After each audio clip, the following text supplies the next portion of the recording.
My talk today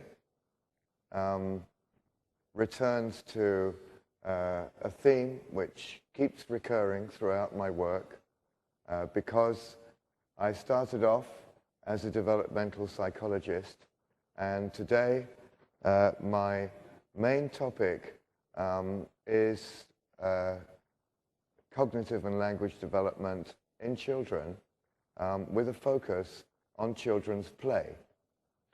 I will be using Fauconnier and Turner's blending theory to examine children's play, but I will be doing it in a slightly different perspective than they use themselves, in which I view conceptual blending as a process which involves collaboration and communication and joint action to produce blends which are productive, rather than as a process which takes place only within the heads of individuals. So if you like, I am taking a more or less dialogic view of the process of blending. My general goals are to integrate the Vygotskian cultural historical or socio-cultural approach with cognitive functional and cultural linguistics. Within this, I try to adopt a materialist approach to semiotics and cognition, and I will explain what I mean by that. But roughly speaking, it means that I emphasize the importance of the material bearer of meaning. Thank you so much. Thank you. Of the material bearer of meaning and of the materiality of representation. And I want to remind you of the most quoted quotation from Vygotsky's work, in which Vygotsky says, every function in the child's development appears twice. First, on the social level, and later on the individual level. First, between people, interpsychological, and then inside the child, intrapsychological. All the higher functions, claims Vygotsky, originate as actual relations between human individuals.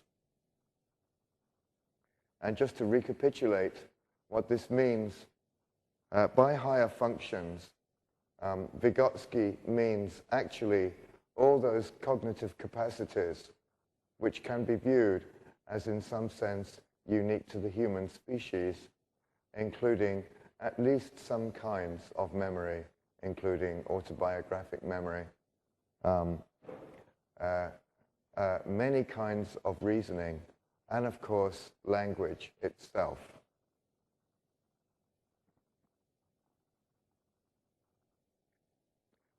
Vygotsky emphasizes that we learn how to use language, and furthermore, that language is transformative of human cognition within contexts of participation. Participation is defined by Goodwin and Goodwin, an anthropologist and conversation analyst, as follows. Participation consists of actions demonstrating forms of involvement performed by parties within evolving structures of talk. And I've put that talk in italics, partly because I think the important thing is it is not just talk. It is participation actually in modes of joint action, which include talk. And here is an interesting question, an interesting theoretical question for all of us who are interested in language, which is really what is language and what are the boundaries of language. Because, of course, within linguistic theory, we tend to think of language as that which is capable of being systematized and formally described as part of this, what we call the system of language. But there is another way of thinking about language, and that is everything that is involved in some kind of practice in which language plays a role. And the key site of the practices in which language plays a role are contexts of participation in joint action which involve the intersubjective construction of meaning.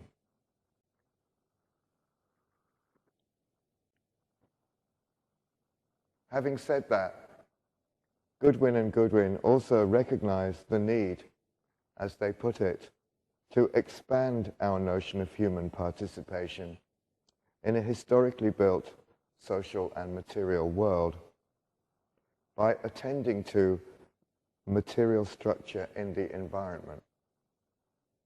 And this is precisely the point that I am trying to make. In fact, this is a common theme which runs throughout the lecture that I gave this morning and this afternoon's lecture, is the importance of materiality in meaning. So my purpose is to foreground the semiotic aspect of materiality and the material basis of meaning, and to analyze its role in participatory learning and development. Materiality and semiotic mediation. We owe the notion of semiotic mediation to Vygotsky, whose explanation of its operation in cognition and in cognitive development focused on the internalization of conventional signs originating in contexts of discursive practice. Although Vygotsky attributed great importance to the formative role of language in the emergence of what he called inner speech and verbal thought, his employment of the concept of semiotic mediation also encompassed the use of non-systematic signs, including objects as signifiers. And here I can recall the famous example, perhaps, that I also talked about in an earlier one of this lecture series, where Vygotsky talks about the way in which a mother ties a knot in a handkerchief to remind the child to give a note or to pass on a message to the child's teacher. The knot in the handkerchief serves as a sign, and the semiotic mediation of memory assists the child in recalling the message which they have to give to the teacher. And as anybody who has children knows, children are incredibly bad at remembering to pass messages on to their teachers or to give messages from their teachers to their children. And that's why teachers often give them little notes and so on. And this semiotic mediation serves as what Jerome Bruner calls a mode of scaffolding of cognition, a social and interpersonal scaffolding. Now let's try and situate this issue a little bit more widely in approaches in theories of cognition to the relationship between mind and materiality, or matter and mind.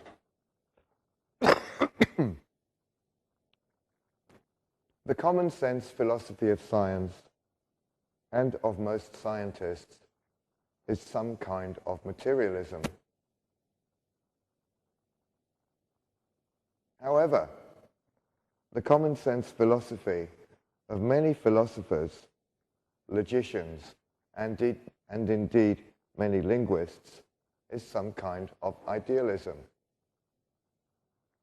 Logicians, and especially formalist linguists, like to talk about mind as consisting of ideas or structures of ideas or ideal forms. Both materialism and idealism can be, or at least can claim to be, realist. They claim to be talking about real structures, whether these are structures in the material dimension of reality or structures in some kind of proposed ideal realm of pure forms.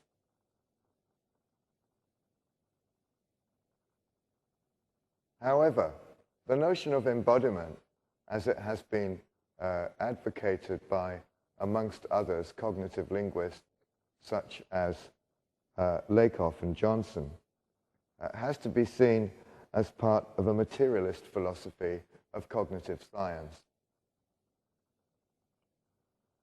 Even so, many cognitive scientists, including, I'm afraid, Lakoff and Johnson themselves, seem to be tempted by a kind of dualism, which seems falsely to offer the best of both worlds.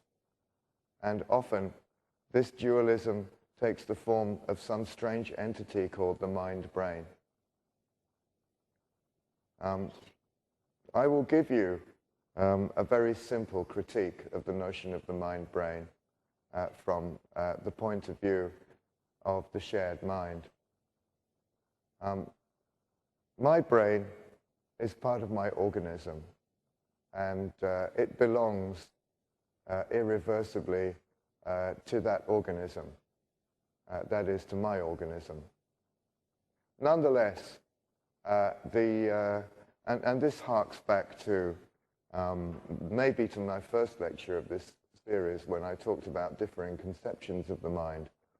Nonetheless, to the extent that my mind is a human mind and a cultural mind, it is also the case that my mind is a shared mind, or that everything that I do as part of my cognitive and communicative processes involves calling upon shared resources, that is to say, the shared mind in a shared world.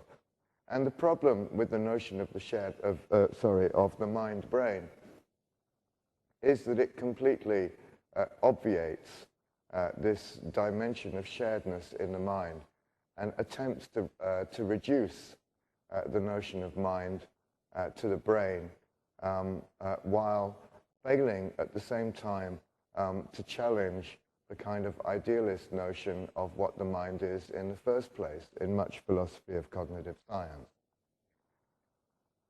In contrast to this, I want to offer a perspective which I call the materiality of representation.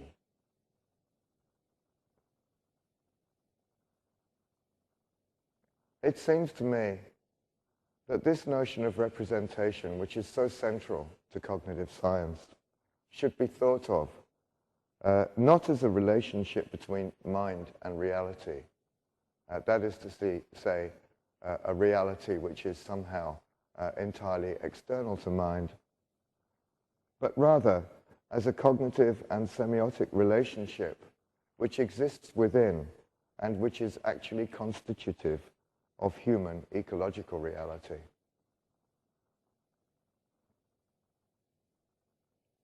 Because I am a scientist, I believe that all reality is material. Of course, we can quibble about what is material and so on, and the extent, what quantum mechanics tells us about the subtleties of our notion of materialism. And I certainly don't want to suggest that in saying that all of reality is material, I mean that all of reality is like some block of stone. That's not what I mean at all.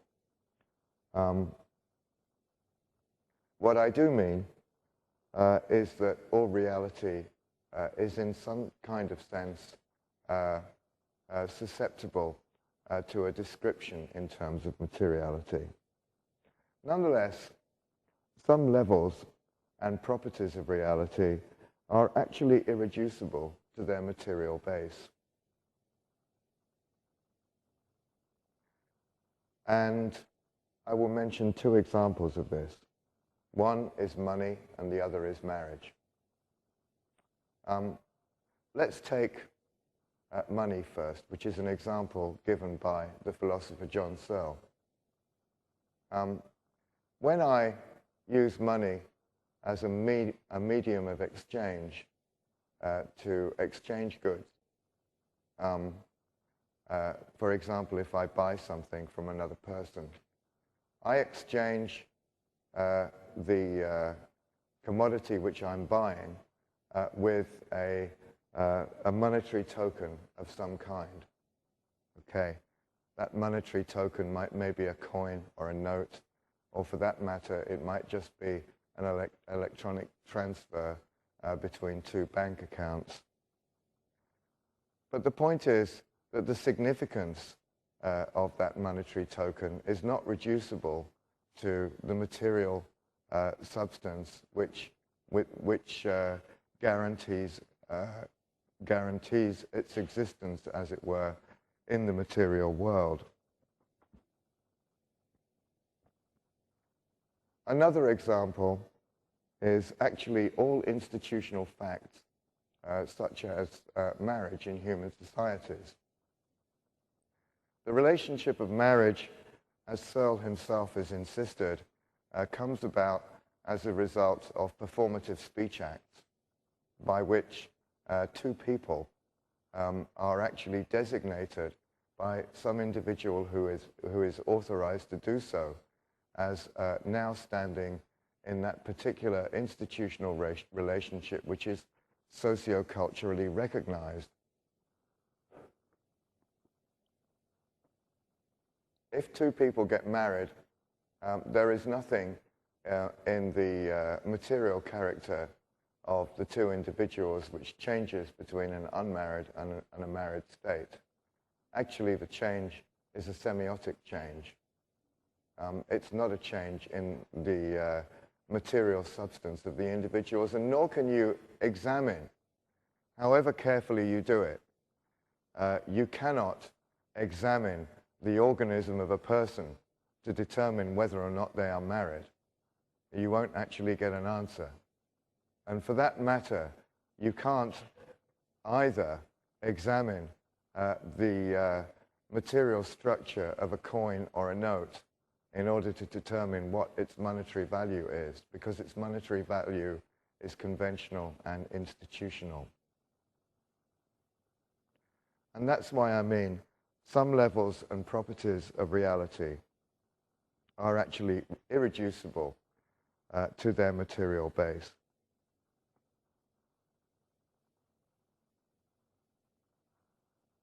And finally, things can be representations, but representations, I want to suggest, are not things. Representations are not, as it were, ideal things existing in the head, and nor are they material or physical symbols existing in the head, as philosophers such as Jerry Fodor maintain. In fact, representations are essentially statuses which signs achieve in their usage within some kind of semiotic framework. And any material object, or more widely, physical entity, can be a representational sign. Now let's consider the case of artifacts. This morning, I talked about cognitive artifacts and how cognitive artifacts sustain cognitive functioning within specific domains of meaning, such as time, for example, the way in which calendars and clocks sustain both communication and reasoning and reckoning about time.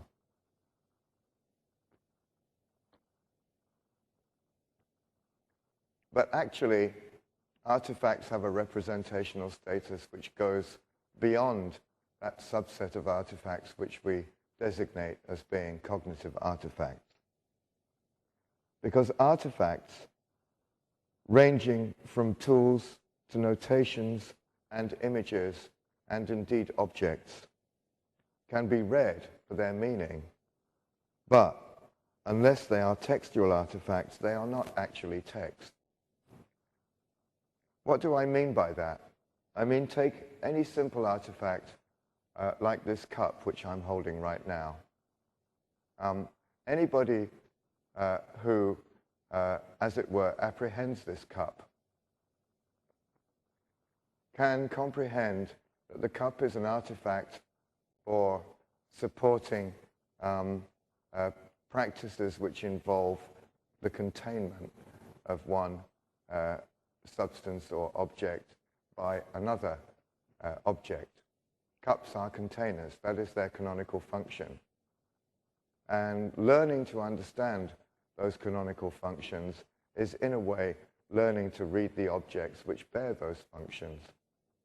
And in the case of containment and its relationship to canonical artifacts like cups for doing containment, such an understanding develops in infants by the age of about 9 months.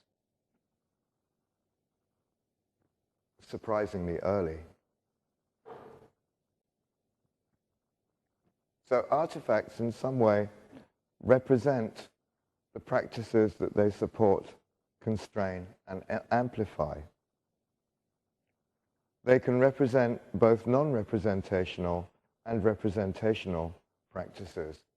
And under representational practices, I include symbolic practices. What I mean by this is that, as I emphasized this morning, a calendar or a clock supports symbolic and representational cognition of the kind that is involved in telling the time or figuring out the number of days between two dates or something like that. Okay? But equally, an artifact like a cup represents non-symbolic practices, simply material practices.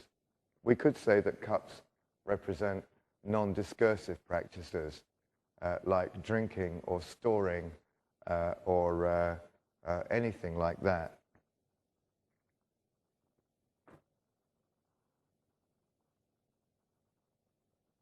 The representational role in each case involves canons or conventions, but neither the meaning nor the convention need be identical between different practices, universes of discourse, and communities.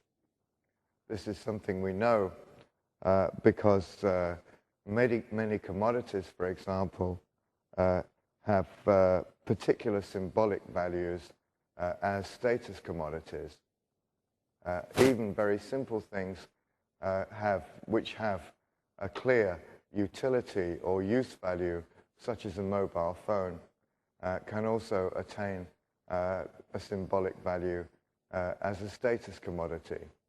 This is the latest, coolest, smartest, smallest, thinnest, lightest mobile phone, and I've got one.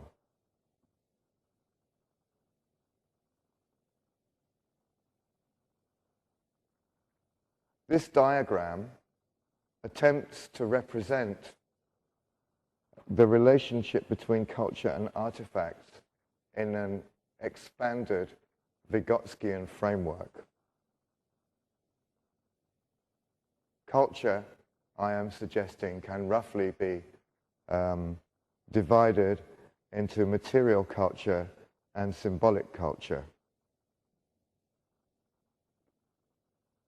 Vygotsky, and of course the archetypal representative of material culture is some kind of tool, physical tool, and the archetypal representative of symbolic culture is some kind of sign.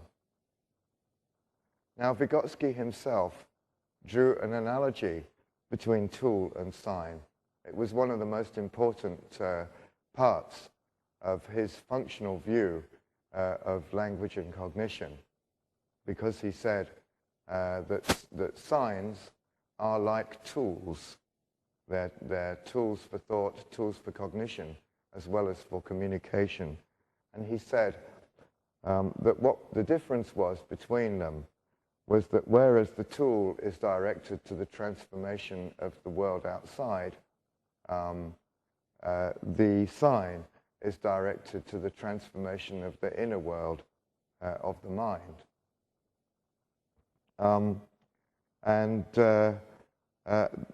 And finally, I want to say that culture, we often think of culture as being an essentially ideational entity.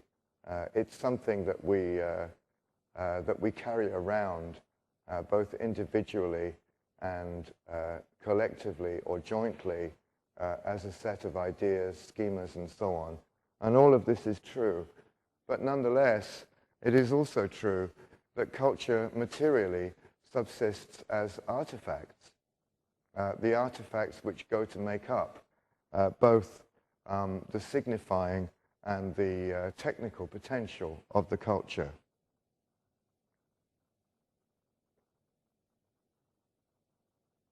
Learning how to mean. Let's get back to children and their development.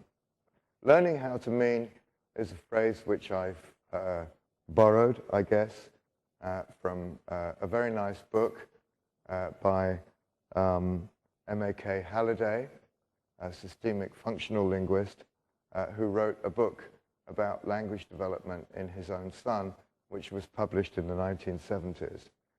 And it's interesting because, of course, in cognitive linguistics, we make great play of the primacy of meaning in language, that in the last analysis, unlike in formalist theories in which, in particular, syntax is considered to be autonomous from meaning and to have a formal existence which is, as it were, analyzable independently of meaning, for all cognitive linguists, meaning is the primary basis of language, and understanding language as a semiotic system rests upon understanding that primacy of meaning. And actually, for children acquiring language, it is a matter of, as Halliday said, of learning how to mean. What is learning how to mean? Learning how to mean is also learning to be a learner in a semiotic field constituted by culturally available signs and normatively regulated practices. The ontology of subjectivity, as this develops in children, is that of neither mechanism nor organism. Both mechanism and organism are essential for subjectivity and for the development of meaning, but they are not actually the essence of that ontology. Because subjectivity is fundamentally social, being dependent upon the elaboration of the intersubjective dimension of meaning.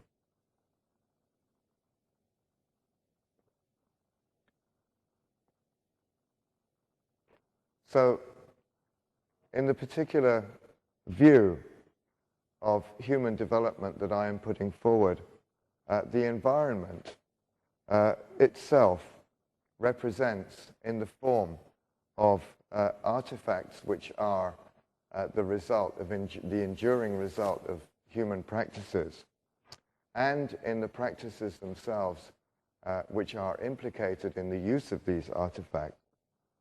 This environment represents socio-cultural practices and norms in its material, symbolic, and interactional structure. Furthermore, the environment develops along with the learner in the form of activity settings. The contexts of learning are not actually stable and unchanging. And we know this even from the most, even from looking at the very earliest stages of pre-linguistic communication, between infants and their caretakers, that caretakers are sensitive to the developmental achievements of the child and to what Vygotsky called the zone of proximal development, which I talked about in an earlier lecture.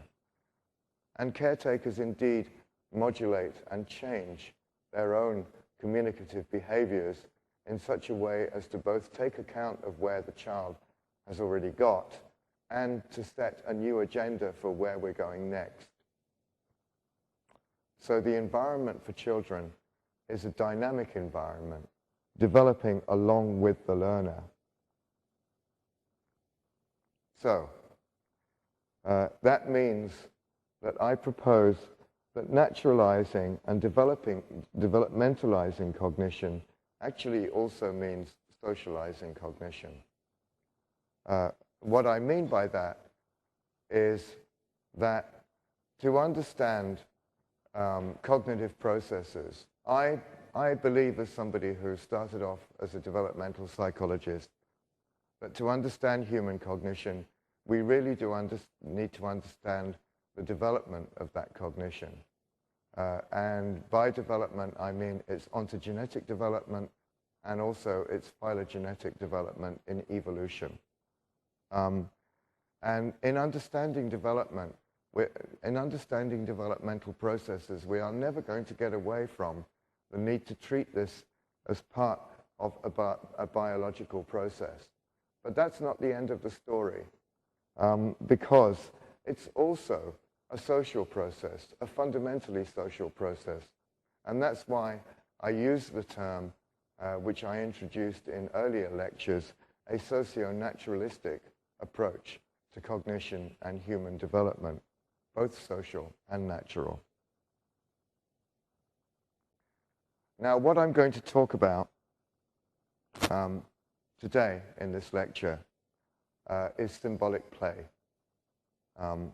Symbolic play is also sometimes called pretend play.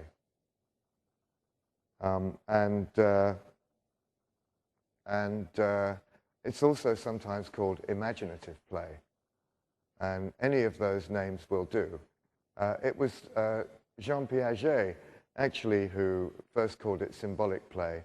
And I'm quite willing to go along with that term, but I don't attach any particular importance to calling it symbolic play as opposed to, for example, imaginative play.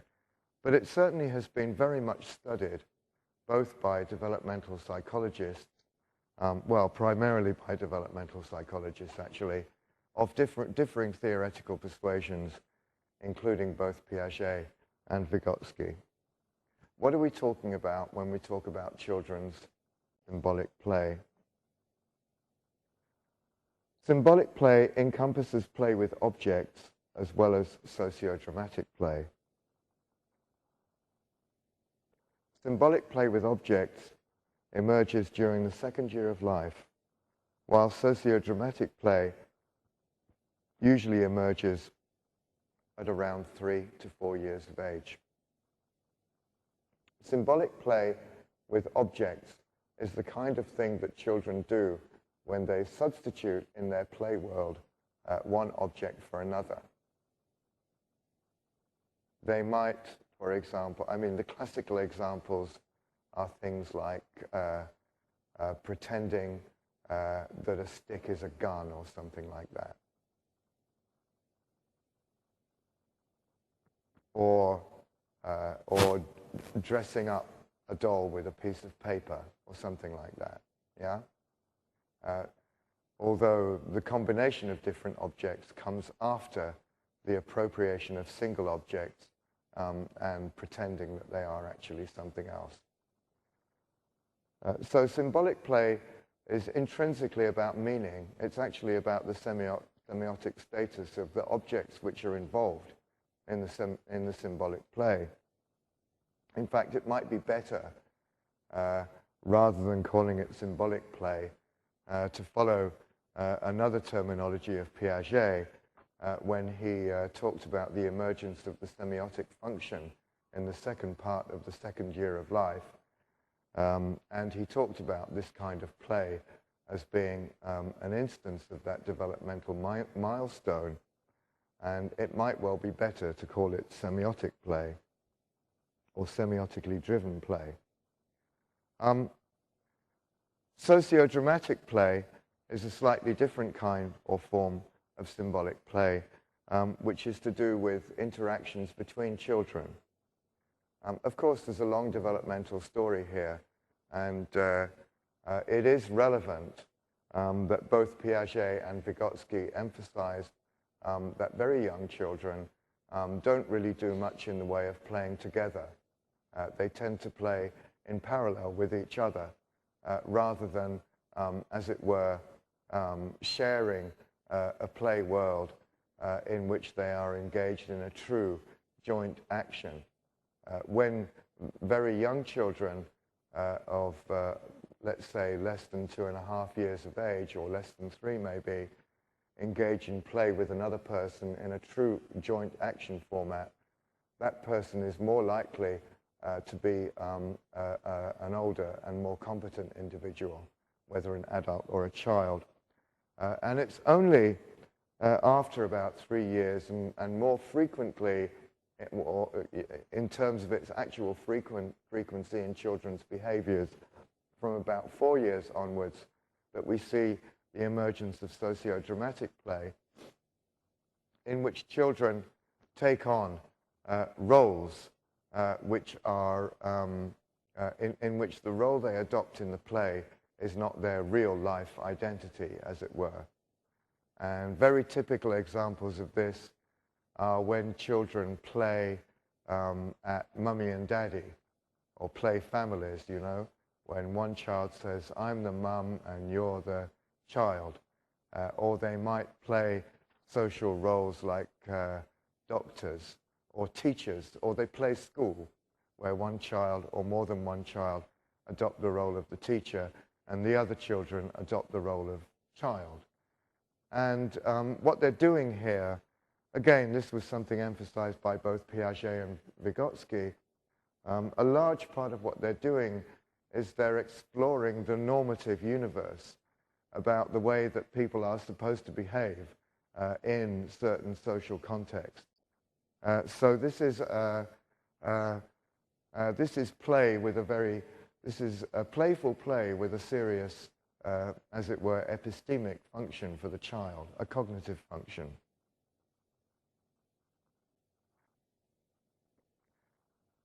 So, all symbolic play, whether it's play with objects or sociodramatic play, involves the projection of imaginary or fictive, cognitive and or symbolic value onto entities or people in the child's immediate environment. This means that symbolic play is, as Piaget recognized, an instance of what the linguist Charles Hockett called displacement. And displacement was one of what Hockett called the design features of language. Displacement is the functional power of language as a symbolic system to transport its users out of the here and now into imaginary or temporally or spatially distant realities. Or we might say, giving an alternative name to this, symbolic play is an instance of virtual cognition.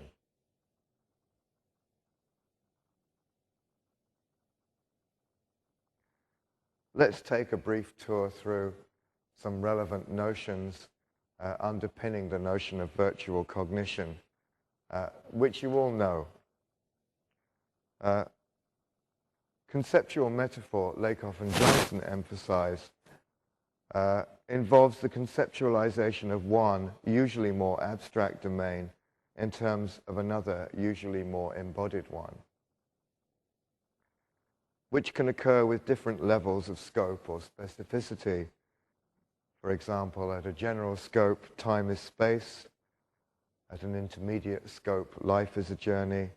at a more specific scope, again, a career or a relationship, etc., is a journey. I think these are notions with which you are very much familiar.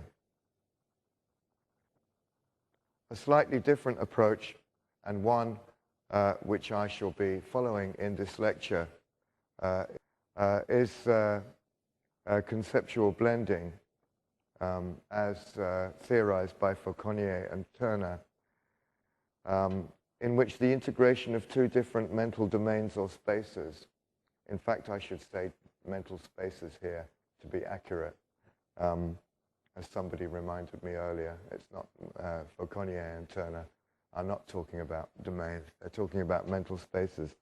In a blended space with emergent properties and or meanings, Fauconnier and Turner emphasize that, like conceptual metaphor, this is not just a linguistic operation, but a resource for conceptualization and creative understanding. I'm not going to go through Fauconnier and Turner's own examples, such as the Buddhist monk problem.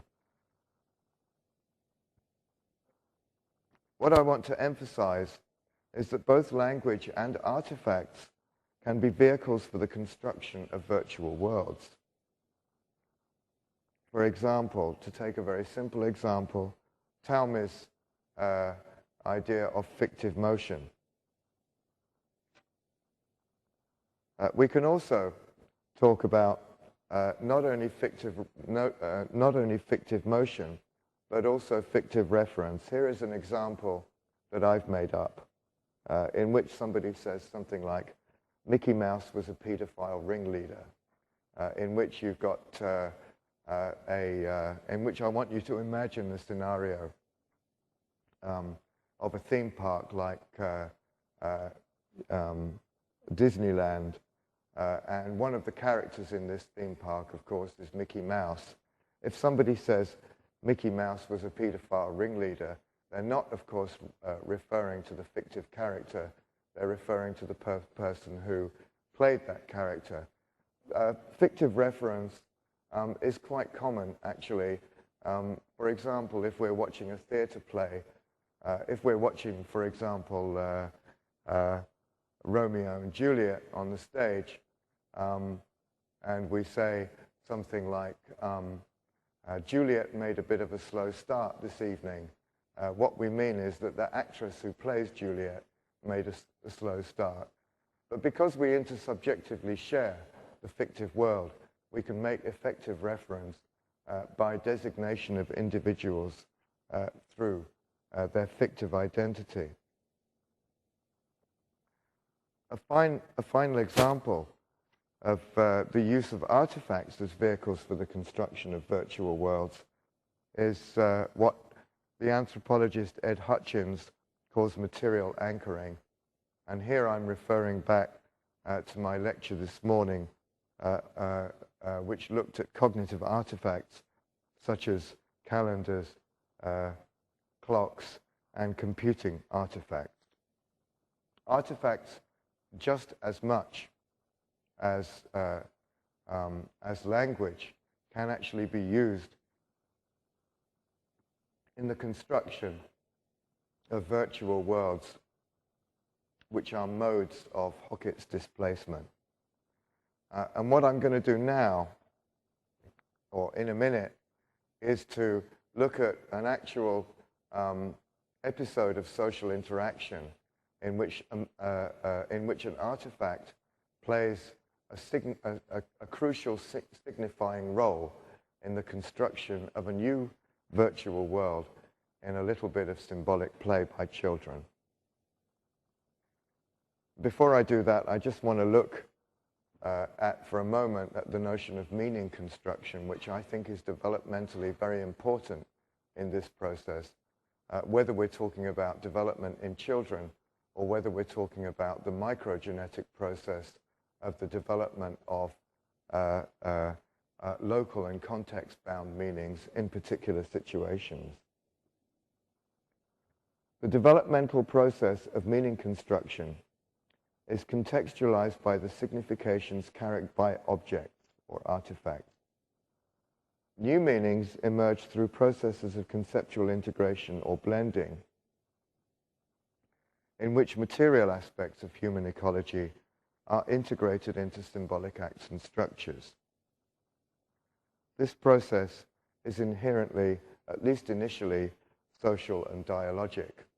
So my claim, actually, and the data that I'll be talking about, my claim is basically that Vygotsky's general proposition can also be applied to blending theory, that all processes which take place intra-psychology start off as essentially dialogic processes taking place interpsychologically. So the capacity for intrapersonal meaning construction is based upon interpersonal or intersubjective negotiations of meaning. This episode is an episode that we can call The Cowboy, His Hat, and the Girl.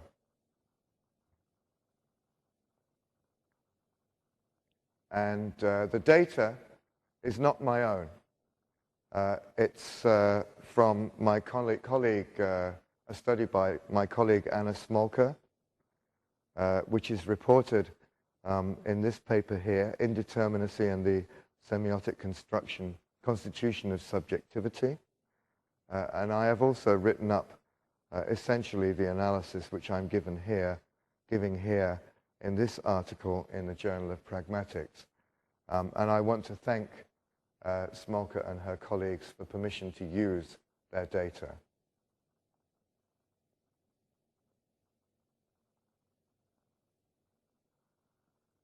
I want to look at this piece of symbolic play in terms of its kind of its constituents as a play, which I shall call background, stage, and enactment. The background is this, and by background I mean what you need to know to understand what's going on. You need to know that this bit of symbolic play takes place in a school in Brazil, and essential background knowledge is that a man called Beto Carreiro is the proprietor and the cowboy hero of a popular Brazilian theme park called Beto Carreiro World. Think of it as just like any other theme park, but it's themed around this individual, Beto Carreiro, who actually, Beto Carreiro is actually his real name, okay? He's really called that, and he really does own this theme park. And but he is also, he plays himself in the theme park as a cowboy. And the theme park is actually called Beto Carreiro World. So, and the world is the English word world. It's not in Portuguese. The staging of the play by the children is the house corner of a primary school classroom with props which include a cowboy hat.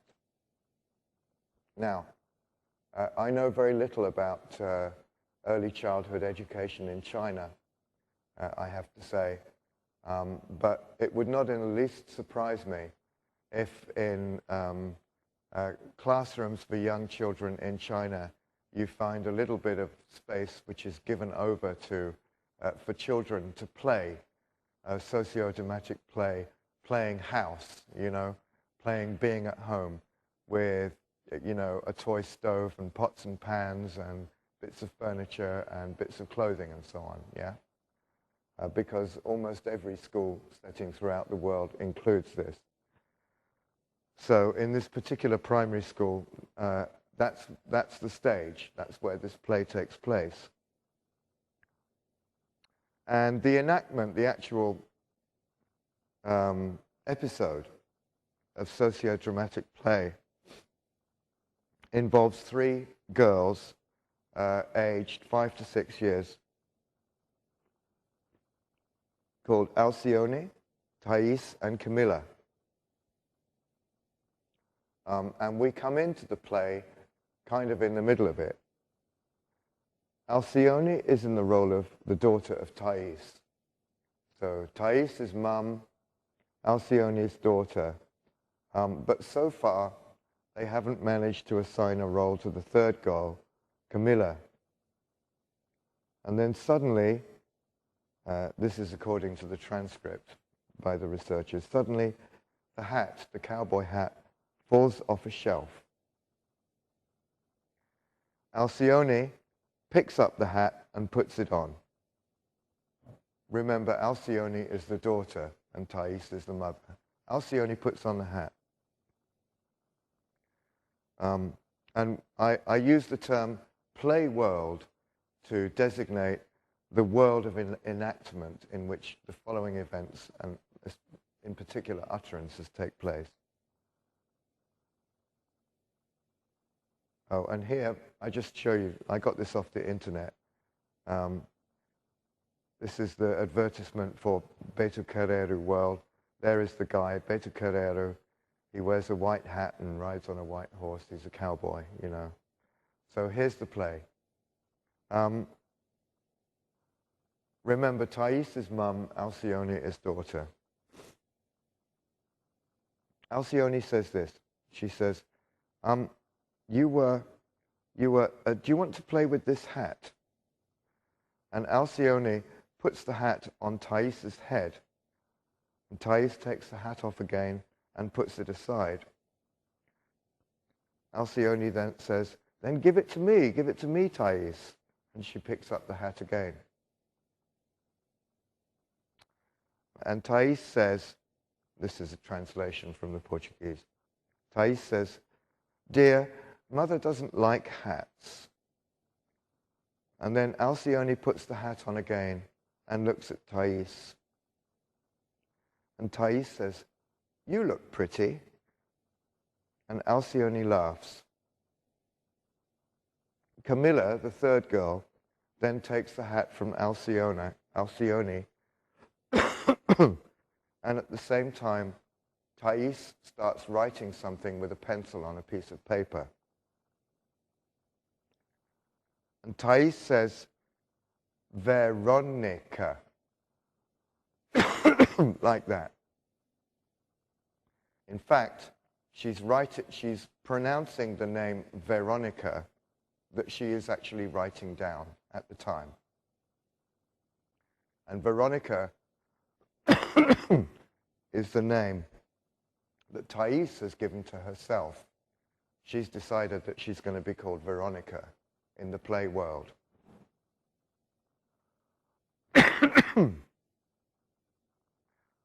Thais then says to Alcyone, remember Alcyone is her daughter in the play world, Thais says, what's your name? Asking Alcyone to offer a name. Alcyone says, mine is Betty Carrera. And Camilla then says, mine is Betty Carrera too. And then Thais says, oh, it can't be, then I'm called Betty. Alcyone says, I'm called. And Thais says again, I'm called Betty Carrera. Now I want to draw your attention to something important here.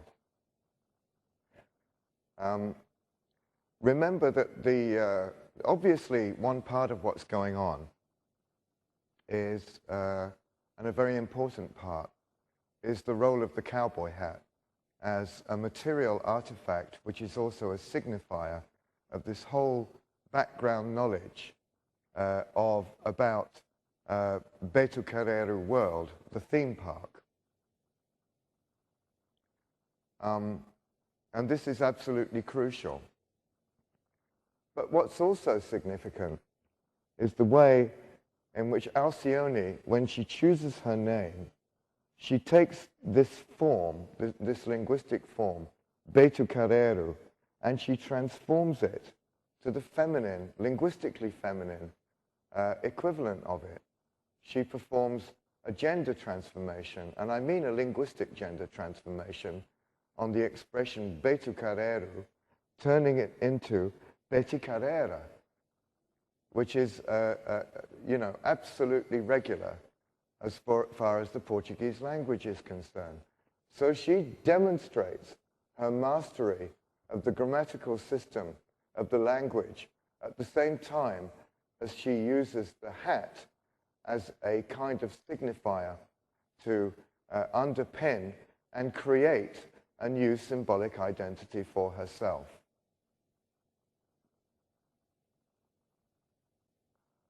So what I want to say is that this is essentially an example of conceptual blending, but conceptual blending which is actually carried out and implemented collaboratively by these children in a process of dialogue.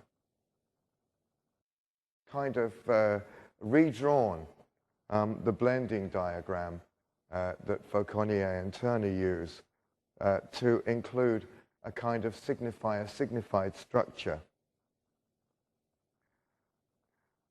What I want to emphasize is that this process of conceptual blending takes place against the background of what we might call an entire universe of discourse, which includes Betu Carreru world and the children's shared knowledge of Betu Carreru world, but also includes the girls' preoccupation with questions of their own gender and identity as developing human beings. This is okay, thanks, it's fine, it's okay.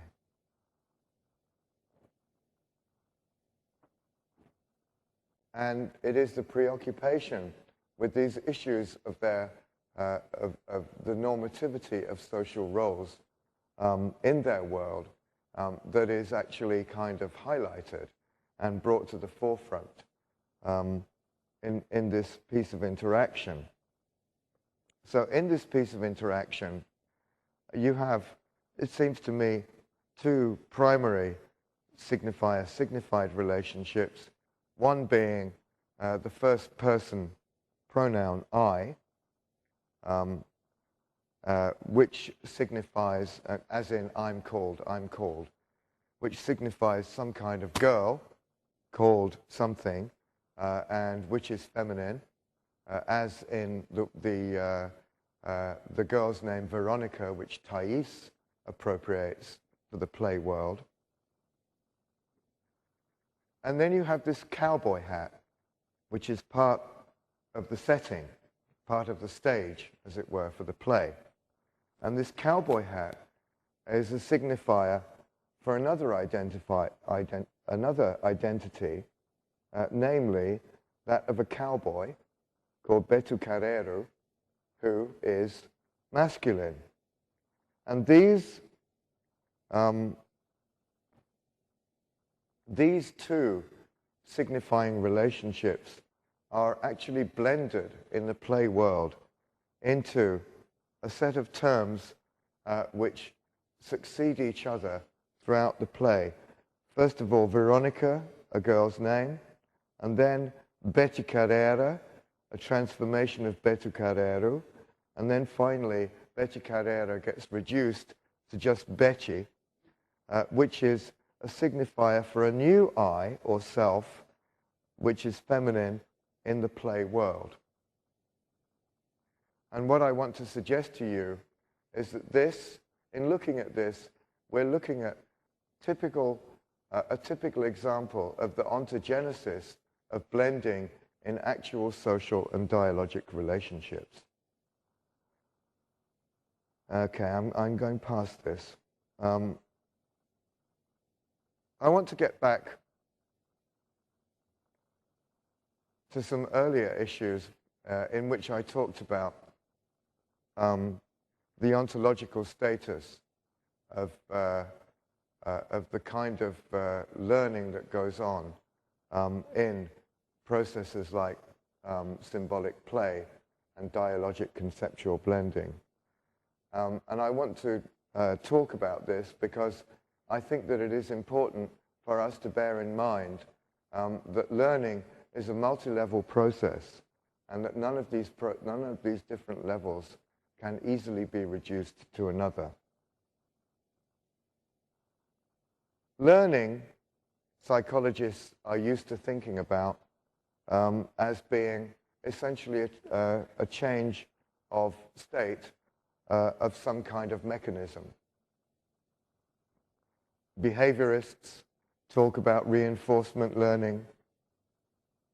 Connectionists talk about Hebbian mechanisms or parallel distributed processing.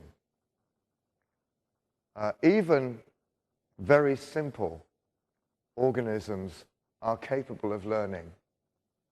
Not every organism, but very many organisms in the animal kingdom, at any rate, at a very simple level of organization, are able to change this mechanistic state and therefore to learn. However, there is another higher level of organization of learning, which the theoretician Gregory Bateson, who was actually a psychiatrist and an anthropologist, talked about. He talked about learning as learning to learn. And this is the level at which the entire organism is involved in and committed to the learning process. And it involves notions which psychologists call, for example, set or strategy. And it involves notions like generalization and transfer between situations. The generalizability of learning is, of course, something which is absolutely central to the concerns of many educationists, because we know that when we teach new knowledge or skills to children, we don't want them to be able to only deploy those knowledge and skills in the original context of which, in which they acquired them. We also want them to be able to generalize them to new situations. So learning to learn, in the case of complex organisms, and that includes organisms like many mammals, so rats, for example, are quite capable of adopting sets for learning, generalization and transferring learning. This is the process which we often call micro-development. But on top of learning to learn, for human beings, there is a third level of learning, which I call learning to be a learner. And that is the process by which the person is implicated in learning, and it's the level at which questions such as identity, normativity, and indeed narrativity enter into the learning process. And learning to be a learner, I would suggest, is a uniquely human level of learning.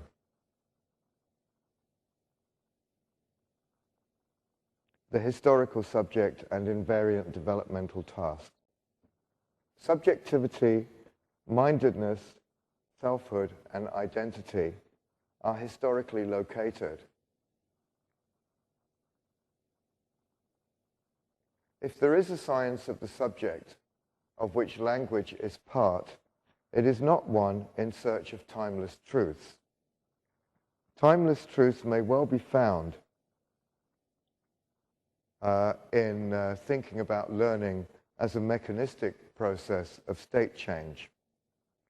Timeless truths may even be found at the organismic level of learning to learn. But at the level of learning to be a learner, the level at which identity and true subjectivity are implicated in learning, there are no timeless truths. There are only truths of this particular cultural situation. Mind, subjectivity, and organism are not coterminous. And finally, I would like to say that the important thing about the biology of the human organism is that it is actually developmentally tasked for acquiring symbolic culture, and for doing so according to the kind of process which I outlined in my, I think, my fourth lecture, which was called From Signal to Symbol to System, the Emergence of Symbolization. The human organism is not only the human organism not only has a far higher degree of flexibility at the level of learning to learn, at the level of organismic generalization and transfer, but the human organism is also, and perhaps largely through the mediation of that learning how to learn, is actually very, is set up epigenetically and prepared to get into the acquisition of symbolic culture through the medium of activities such as symbolic play, using language and taking advantage of the artifactual affordances of the cultural world. And finally, the symbolic universe, as the child encounters and enters into it, blends the actual world with virtual worlds. That's actually how children get into language. They start off, indeed, they do start off talking about the here and now, together with the shared world of the here and now, together with their caretakers. But very rapidly, they start to get into shared worlds which blend the actual and the virtual. And by the time they are able to appreciate the kind of real flights of imagination that are involved in fiction, for example, they will have already had an experience of the way in which the actual world can be recruited into little virtual worlds through symbolic play. And I just want to say a few words about the notion of agency, selfhood, and authorship. Human agency is universal, but its construal is culturally and historically specific. Agency, as we have seen in the case of these children in their little play world, may be collective and performative, as well as individual and deliberative. And the narratives that go to make up play worlds are typically co-authored, polyphonic, and multi-perspectival. And this is the context in which we should understand notions in child development like socialization, life stage, and life choice. This is my last slide. Language, as I shall emphasize in my next lecture, number 9, is a normative institution. Institutions both support and constrain social and communicative practices. We can't get by in the social world without the support of institutions, including the institution of language.